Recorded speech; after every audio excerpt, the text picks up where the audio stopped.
My name is Lyle Best, and I'd like to visit with you a little about a research project that we have developed at Turtle Mountain Community College, or TMCC, in North Dakota. This story actually begins back in 1977 when I joined the Indian Health Service as a family physician in Belcourt, North Dakota. In 1998, after a little more than 20 years with Indian Health Service, I retired and began working part-time in a local clinic and also teaching Introduction to Human Genetics at the college. As I taught the students there, I began to wonder if having them involved in an ongoing research project might be a good way for them to get a hands-on experience that would both teach them many details about how research was done, but also encourage them to think about a career in medicine or biomedical research. My name is Melanie Nadeau, and I'm from the Turtle Mountain Band of Chippewa Indians in Belcourt, North Dakota.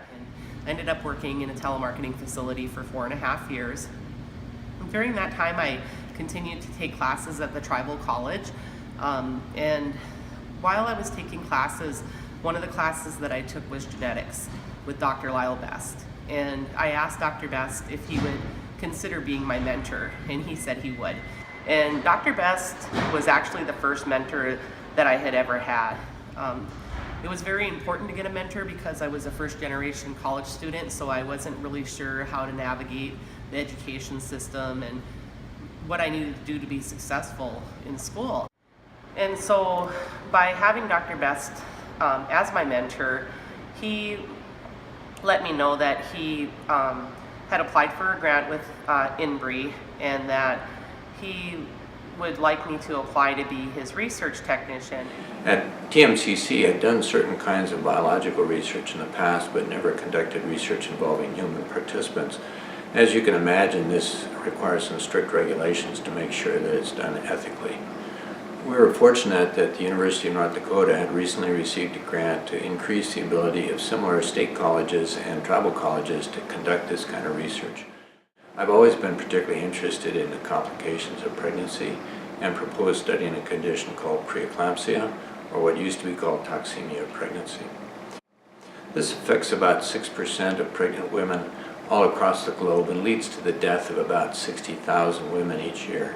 In developed countries like the United States, most women can be delivered, which is the only effective treatment for this condition, before her life is threatened, but this often results in a premature infant with all the complications that entails. That a woman has about twice the risk of preeclampsia if she has a mother or a sister that have had preeclampsia. This tells us that the genes a woman inherits from her parents can have an effect on her own risk of preeclampsia. Our proposal to study this condition primarily involved looking for genetic changes that might increase the risk of preeclampsia or be protective. The study was funded in 2004, and after approvals from the college, the tribe, and both the Indian Health Service and the University of North Dakota Ethics Board, we began contacting women both with and without previous preeclampsia to invite them to participate in the study. Although it was possible to just send the DNA we collected to other laboratories for testing, one of our main aims was to allow the tribal college students working with us to do the laboratory work at the college.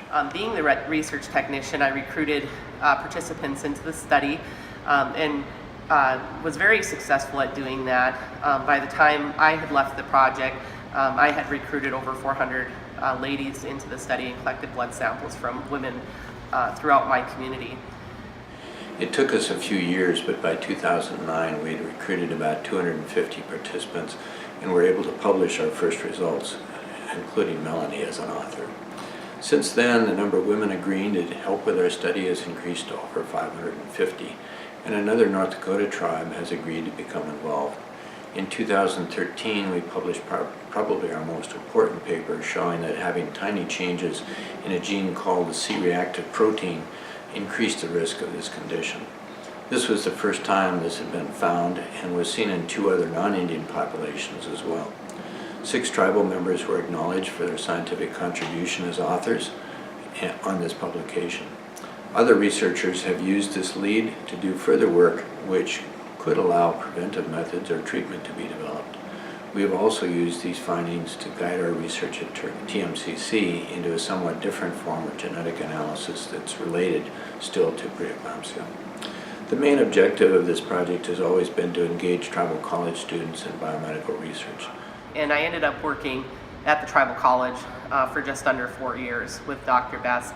And while I was working with him, I fell in love with research. Another thing that I did was I abstracted data from the medical records at the Indian Health Service. So I was familiar with the process of what trainings needed to be completed in order to abstract data from the Indian Health Service, and then also became familiar with the staff at the Indian Health Service and started building my network. Little did I know that would become very important when I go on and complete my Master's of Public Health and then apply for the PhD in Social Behavioral Epidemiology, which I recently completed.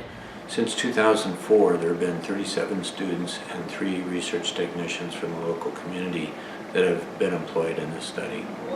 Of this group, one is currently in her second year of medical school, another is working as a nurse practitioner for a tribe in Minnesota, and a number of others are working as nurses. About half of all our students have completed their bachelor's degree. In addition, 4 American Indian physicians and medical students have assisted with the study and become authors on study publications. Kylie Kaplan, our second research technician, finished her bachelor's degree in secondary science education at TMCC and was employed by the Tribal Nations Research Group, a Turtle Mountain-based research review board that began in 2013. We've attempted to expand the reach of our project in a number of ways. I've proposed a collaboration with 2 tribes in Oklahoma that have also had an ongoing study of preeclampsia among their members. They have collected tissue from the placenta of pregnancies without preeclampsia, but have not conducted testing on them as yet, since they do not have the tribal colleges with laboratory facilities such as at TMCC. For that reason, students at TMCC will carry out the specialized genetic testing, but medical residents in training at the tribal clinics in Oklahoma will assist with analysis and publication. We've also applied for funding for an American Indian nursing student in another community in South Dakota to assist her with her training and expand our recruitment in that area. Probably our most impressive story involves Melanie Nadeau, who rather dramatically altered her career path during her work with the study. Being part of INBRE was very important in contributing to my success as a researcher and a recent graduate. Overall, we feel that this research study has contributed to the academic advancement of many American Indian students, enhanced the local educational and research infrastructure, and contributed in a small but important way to the scientific understanding of this dangerous medical condition. Our hope is that a similar projects at other tribal colleges would help increase representation of Native people in both the clinical and biomedical research field.